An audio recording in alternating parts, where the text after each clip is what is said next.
The Brooklyn Nets barely hold on as they beat the Denver Nuggets on their home court 122-120. This game was absolutely insane. Nikola Jokic looked like the greatest player that today's NBA has ever seen. Honestly, just insane performance by him tonight. Brooklyn Bridges and Nick Claxton had some very amazing performances tonight as well.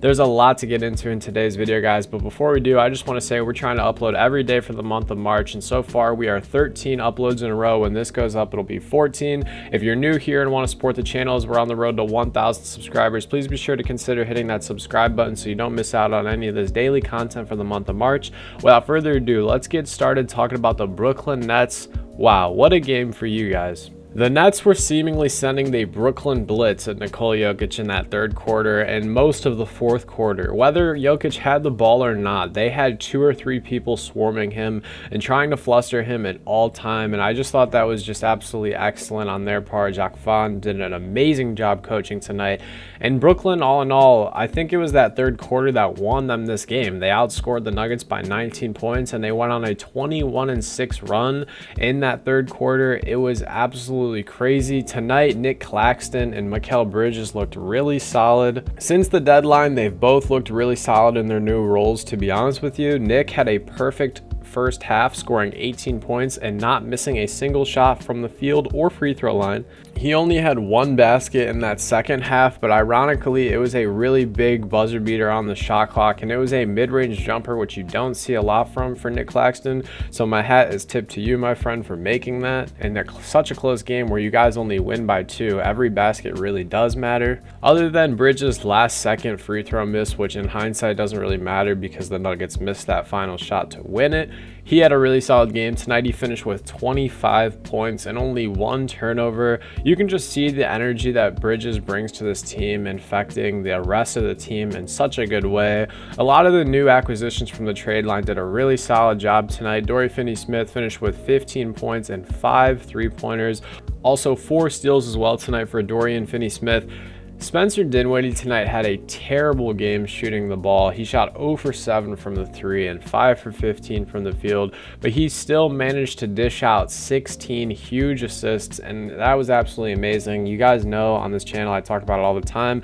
I love when someone who's supposed to be the primary playmaker or facilitator or one of the top 3 scorers on the team, when they're not having a good game efficiency speaking, I absolutely love when they make it their job to go out there and just play make for their team and still keep the energy nice and high. Royce O'Neal had a lot of big minutes tonight off the bench. He finished with 11 points, 6 rebounds, and 4 assists, and also knocked down 3 3-pointers. The Brooklyn Nets bench tonight gave a really decent job of servicing them. As far as from a 3-point standing, the Brooklyn Nets bench combined for 9 3-pointers tonight, which was only 1 less than the starting lineup, and you absolutely love to see that off the bench.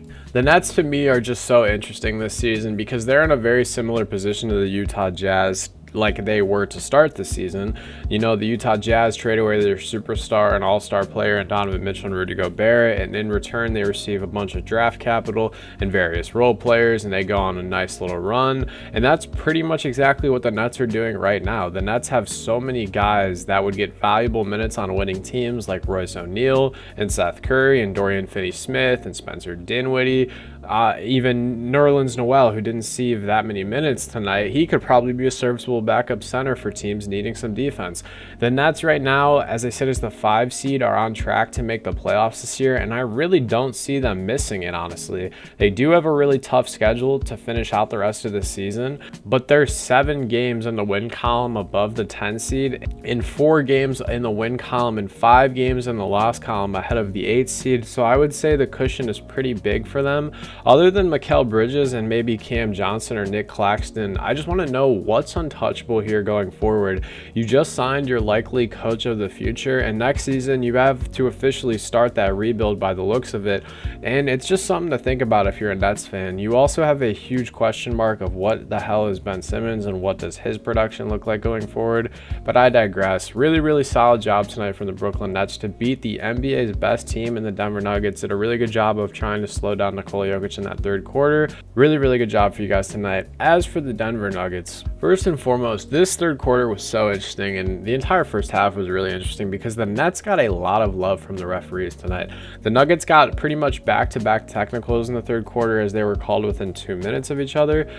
Really, really interesting. Nikola Jokic at half finished with 19 points, 11 rebounds, and 7 assists. And then on the entire night, Nikola Jokic spazzed, going 35 points, 11 assists, and 20 rebounds, as well as 2 blocks and 2 steals. I'm just in awe, guys. Nikola Jokic is truly a one of one, and I've really never seen anything like it in my entire life. I've made an entire video speaking about this, so I won't spend that much time on it. It is my most viewed video, so I would assume if you're watching this, you've seen it.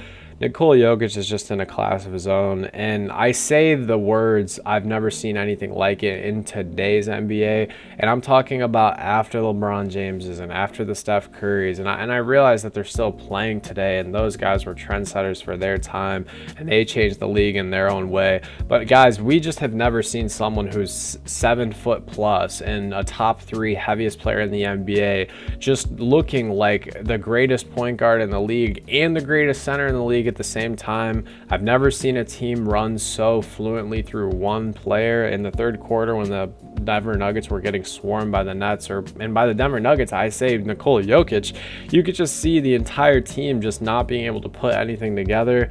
Just Jokic is remarkable. That's all I want to say about that. Christian Braun, the next name I want to talk about. This dude is big time. He is a rookie for the Denver Nuggets.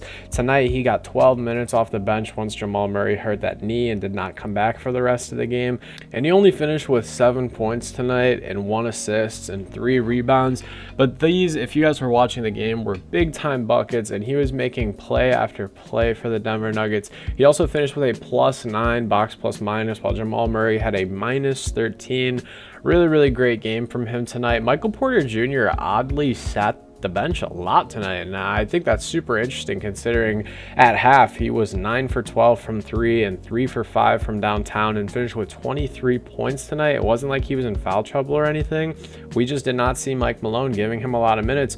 We saw a ton of minutes from Bruce Brown off the bench tonight. He played 30 minutes, and Bruce Brown shot 30% from the field.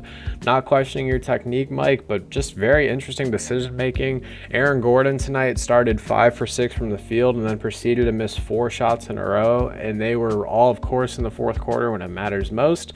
KCP could not buy a 3 tonight, which is very weird considering he's one of the greatest 3-point shooters efficiency-wise in today's NBA. Just a very interesting game for the Denver Nuggets tonight. I did not expect to see back-to-back losses for them, and now I'm pretty sure the record is 27-2 when Nikola Jokic records a triple-double, so that's just kind of saddening. But I digress. Denver Nuggets tonight, not a terrible loss, I guess. I mean, when you, all things considered, I guess it is a pretty bad loss because the Nets do not have a good record on the road. And the Nets, you know, the Nuggets, you guys are pretty much fully healthy. But in 1 week from today, on the 19th, you guys rematch again, and I will be excited to tune into that one. This was an amazing game for both teams tonight, but what do you guys think? Is Nikola Jokic still your MVP? In my opinion, the answer is obviously yes. After a game like tonight, it's just really hard to just continue to say no. I mean, 35, 20, and 11 is just a remarkable stat line. But if you watch the game and watch the Denver Nuggets games at all, you'd see it's more than just stats. If you made it this far, I appreciate your support as always. I hope you guys have a great rest of your day. Stay happy, healthy, and blessed. Peace.